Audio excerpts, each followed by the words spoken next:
Hi. Thank you so much for joining in to another episode of Uncustomary Self-Love after a very long hiatus, but I am so happy to be back.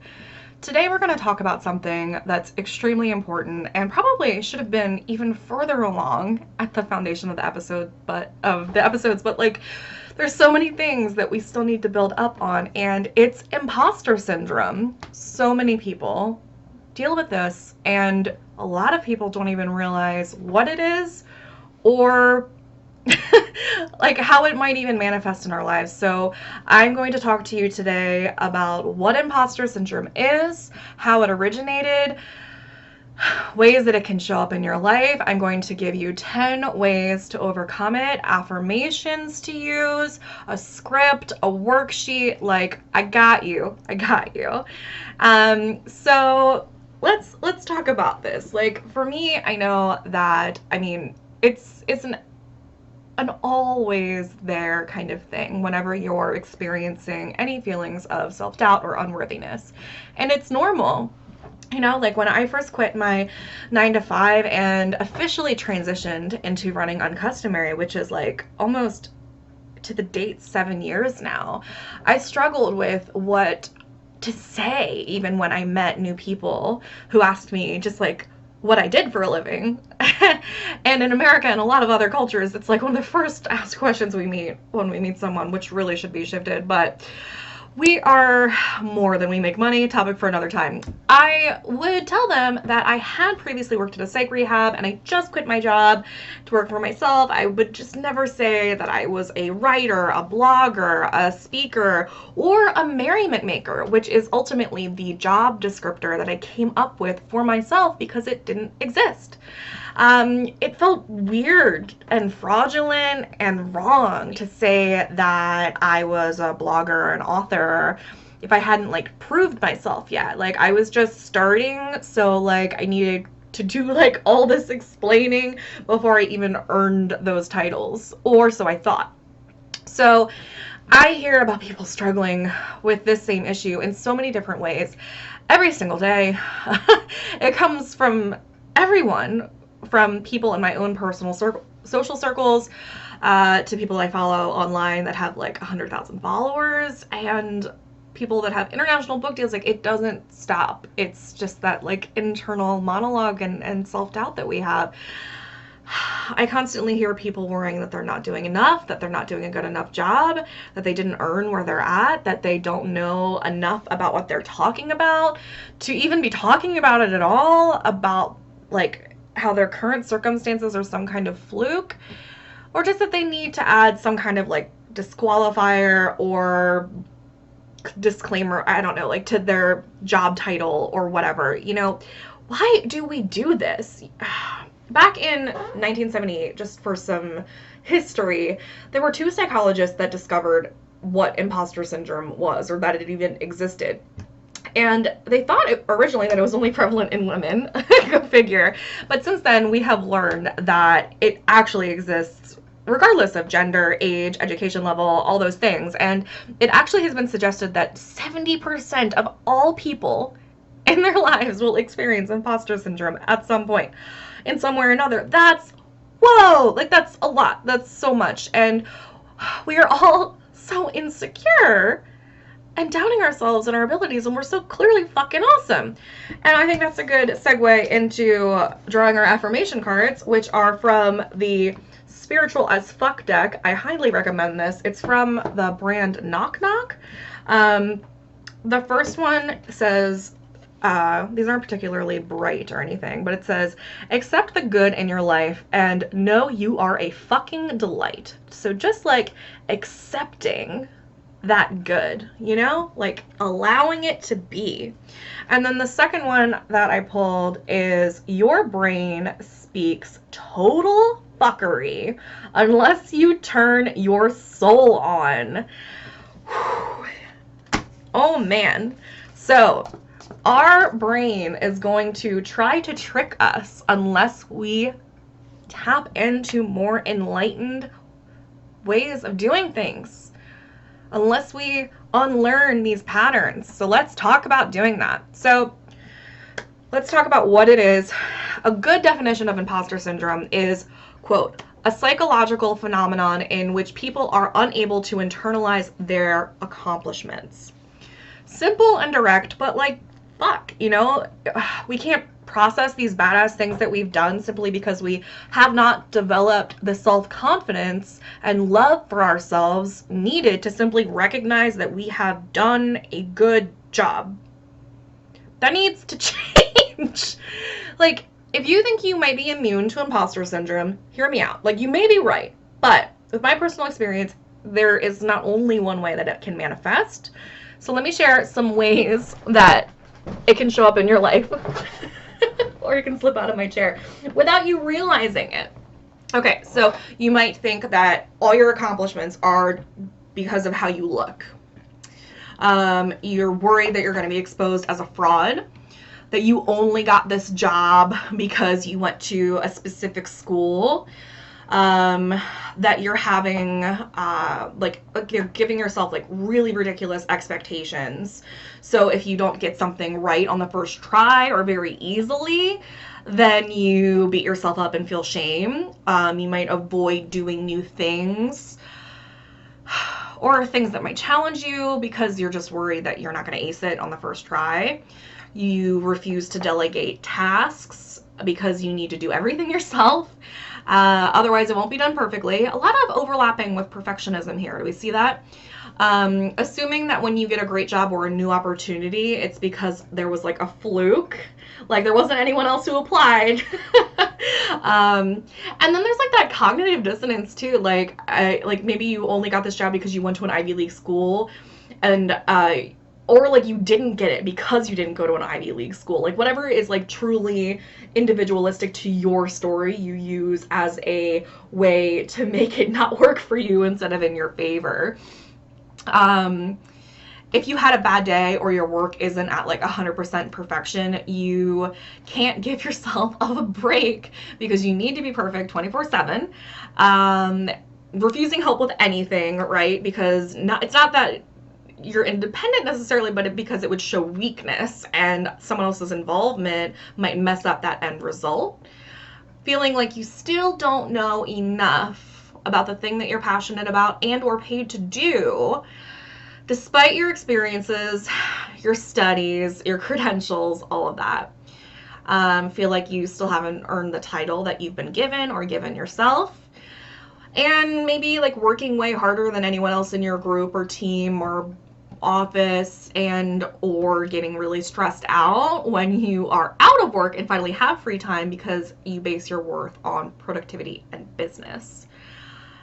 Any of these like sounding like a lot? Like, you know, we have a lot of cognitive dissonance with imposter syndrome, because I think a really good explanation of imposter syndrome is truly, I logically know X, but I feel that I can't because Y. Does that make sense? So like, I know logically that Mary is not a bad person if she gains weight, but I can't gain weight because I would look obese and then no one would want me. Does that make sense? Like, you can see through a logical lens looking at someone else. It's easier to give advice to someone else in an objective way, but you are so subjective and critical about yourself that it becomes a complex.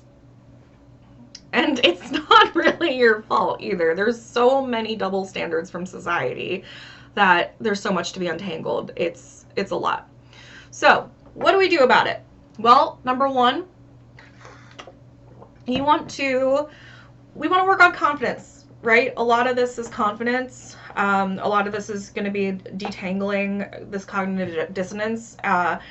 But let's focus on some confidence stuff. So like dressing for the job you want in every sense of that word. So I don't mean like necessarily like wearing a suit or whatever that means to the job that you want a promotion for, but like saying I am a writer, even if you don't have a fucking book. Say it. Get a business card printed on it. Like, say it over and over. Look yourself in the eyes in the mirror and fucking say it. It's gonna be uncomfortable at first, but like the more you do it, the more you say it, the easier it's gonna feel. And like anything, the more you sit with uncomfort and anxiety about something, the less power it will eventually hold over you. And you are that thing that you are afraid to tell people that you are. Like, I was a writer before I published my book. Do people take me more seriously now that I published my book? Yeah, but that's their issue and not my issue. And your accomplishments are valid no matter where you are on your journey. So, dressing for the job that you want also means like feeling good about where you are and just knowing that everything is possible for you. Like, whatever you want is possible. So number 2 is to work on self-confidence and self-love. Like, this is something that I've been harping on. You can go back to episode 7. Constantly, consistently, this is an ongoing, non-linear journey. Number 3 is to keep an ongoing list of your accomplishments. We've talked about this before. If you don't have an uncustomary 2020 planner, there's still time in the year, and this is going to be a reproduction. So whenever you're watching this, you can always get one. And it's a really great way to keep a list of your accomplishments ongoing. Number 4 is to keep a second ongoing file for the nice things people say about you. And it can be anything, and you can just also ask people for tips, like for nice things about you. Like, you can just ask people to like write you a review. You can ask people what do they like about you. It's really it's easier than it sounds. Like, I know it might be hard to ask for that thing that you need, but like if we can't communicate the things that we want, we're not going to get them. Try just with one person first and see what happens. Speaking of communicating, number 5 is to start a conversation with someone that you trust about imposter syndrome. Let's just talk about it. Talk about where you really do feel like a fraud in your life, and ask them if they've ever felt like that, and really open up about your your experiences and feelings. And like, you will honestly probably end up like not only comforting and supporting each other, but complimenting each other and feeling not just that you're not alone, but now that you have someone that you can talk to. And you could also come up with like a code word, so you don't have to be like, I am feeling like an imposter and a fraud and blah blah blah, like through a text. You could just be like, popcorn, and they'll be like, you okay? And maybe they can shower you with compliments, you know?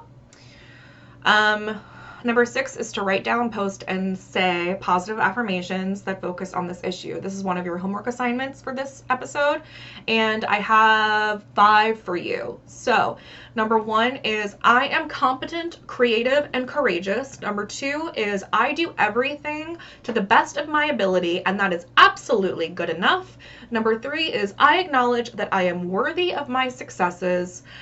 And number 4 is I celebrate my talents and achievements with joy and appreciation. And the last one, number 5, is I am what a real blank looks like. So we've been using writer, so just you could say I am what a real writer looks like. Number 7 is to do something that scares you. That could be asking for help, submitting a project that's not at 100%, delegating a task, finally focusing on your hobbies instead of being a workaholic, avoiding a challenge that you like a challenging task that you might not immediately ace. Just try to build up slowly to being able to do it. Like, for example, if you're having a difficult time delegating a task, start small. So start by asking to someone to pick you up like some sticky notes from the supply room instead of like getting them for yourself. And if they're the wrong color, try to fucking deal with it. And then build up from there with tasks that mean more and more to you, and like relinquishing this control and developing trust. Bonus, if you can keep a journal of the tasks that you do, the dates, your anxiety level, the feelings that arise, and what you did to calm yourself as a result if that anxiety rose, there you go. Speaking of tracking successes, what about sharing them? Number 8 is to share your successes. Whoop, whoop! Right now it's Leo season, and this is all about like sharing our successes, screaming loud about this confident thing that we feel, because we are confident beings. We can be, and we're amazing. So this can be in person, it can be on social media, it can be in a blog, it can be at a staff meeting, in a text, however you want or can. It's just to let people know like that you did something, that you accomplished something, even if you're worried that it's small, you know? Like, start with a person maybe that you opened up with feelings about imposter syndrome. That can be an exercise that you guys do together, sharing successes, rooting for one another, and celebrating them. And if you forget on how it, like, just, I, you, okay, sorry. If you are doing this, don't forget to say how it makes you feel that you've accomplished a certain thing. And I actually wrote a script out for you to use in a text, and that's included in your free downloadable worksheet. Number 9 is get something official that has what you are on it. It can be business cards or a certificate. You can print it out on yourself in Canva, and you can hand them out to people with confidence. You can send them in the mail. You can frame certificates and put them on the wall. This is kind of also going along with number 1 of dressing for the job that you want. Like, if we're going to say that I'm a merriment maker with confidence and gusto, like, it's great to have something tangible to, like, back that up. And there's nothing wrong with that, you know? And remember that you can make up your own job title. Merriment Maker wasn't a thing before I said it. And it fits me and what I do perfectly. Number 10 is to remember 3 things that I have for you. 1, the fact that you are actively involved in your passion is a big fucking deal. And more than most people do. Lots of people say they're going to do a thing and talk about it for decades and then never do it. So action means something. You are walking your walk. Is there always more to learn, more goals to make, more steps to climb? Sure. But that doesn't mean that where you're at now isn't valid, important, meaningful. You are taking action consistently, and that is something to remind yourself of often and to share it as a success.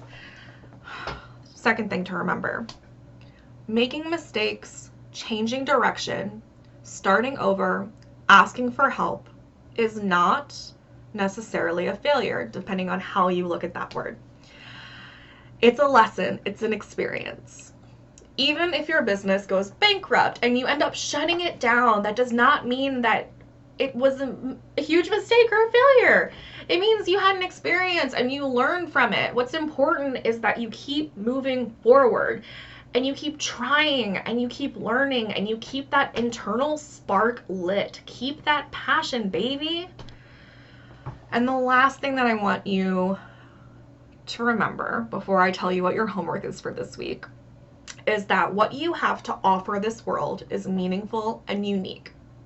Even if you think the market you're in is oversaturated, which what isn't at this point, you have a different perspective. Okay? There are a ton of self-help, personal development books all on the same kinds of topics, right? But people keep buying them. People keep reading them because each person that writes them has a unique perspective that they offer on the situation.